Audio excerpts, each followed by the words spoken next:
U.S. Secretary of State Antony Blinken is heading to Beijing this weekend amid rising tension between the U.S. and China.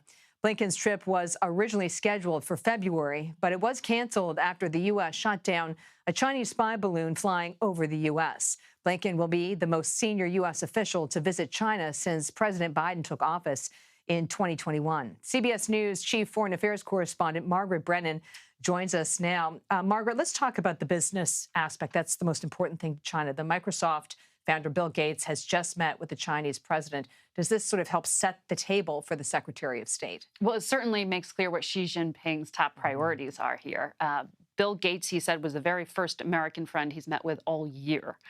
He came out and warmly embraced him, really. And it gets to that top priority for China right now, which is, in many ways, the financial relationship with the U.S. and major businesses. China's economy is the second largest in the world. It is fast growing, but it is also having some stumbles right now. They just lowered interest rates again in order to try to stimulate some of these troubled industries. But it also has to do with governance. There are concerns that the competition with the West and the United States may cause China to be isolating itself. Some of the more strict authoritarian measures that Xi Jinping has taken and his gestures to business has also caused concern. So if maintaining economic stability is a top priority for him and his leadership, then embracing business is certainly a top priority. We don't know yet if Xi Jinping will meet with the Secretary of State, who is trying to address so many of these issues of tension, and the economic relationship is key. Technology also key. So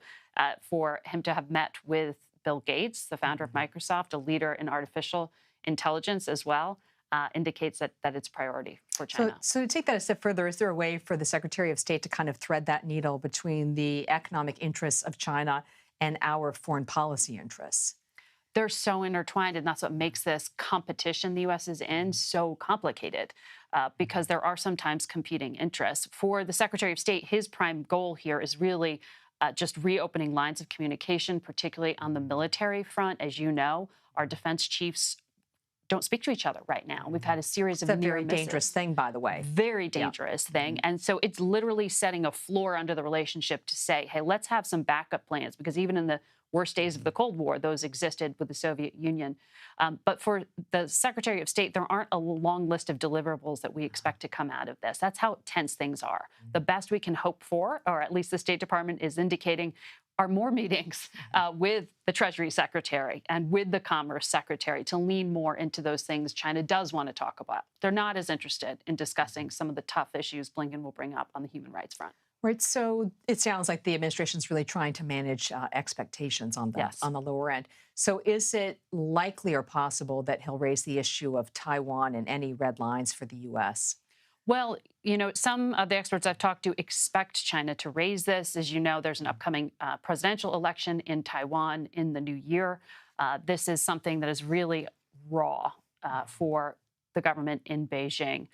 Some of the things that Secretary Blinken could discuss on this front are about some of the diplomatic gestures the United States may be taking around this. Remember, we had Taiwan's president recently visit out on the West Coast of the United States. That caused some backlash in Beijing. You had the Speaker of the House visit, Nancy Pelosi. That also added to tension. So some of those things, like the future travel by the current Speaker of the House, may come up in this conversation, but the Biden administration argues it's not negotiating these things, and its position is very clear that it will come to the defense in one form or the other of Taiwan, and that it will push back on provocations in the Taiwan Strait. And I think it's important to note you're one of the few journalists who will be traveling with the Secretary of State on this trip. A key issue here is the spying. Right? There's the new reporting that China set up a spy base in Cuba, which gives them a significant foothold in the Caribbean upon which to track U.S. communications. Does he tackle it, and how would he tackle it? Secretary Blinken acknowledged this earlier this week, confirming the reporting that the Wall Street Journal had put out there about this spy base in Cuba. And Blinken said that for years they've known this. In 2019, this expansion happened of the existing facilities. He also indicated that that's not where it stops, that they have seen a growing interest on behalf of Beijing in expanding their intelligence and military reach. And having it as close to the United States as Cuba reminds a lot of people of those days of the Cold War. And we are in something that is almost more complicated in this day and age, as H.R. McMaster, the former National Security Advisor to President Trump, told me earlier today. And we'll have some of his insight on Face the Nation Sunday, because this expansion in America's backyard just shows that this isn't just a conflict in the Pacific. And a final question. Do you feel that we're kind of on the rim here? We're really at a significant point in this conflict or dialogue with China? Yes, it is really at this massive inflection point. President Xi and President Biden haven't spoken in quite some time. And the fact that this just beginning a conversation about having the military chiefs avoid having a military confrontation, that's where we are. This isn't about, trying to work on joint ventures.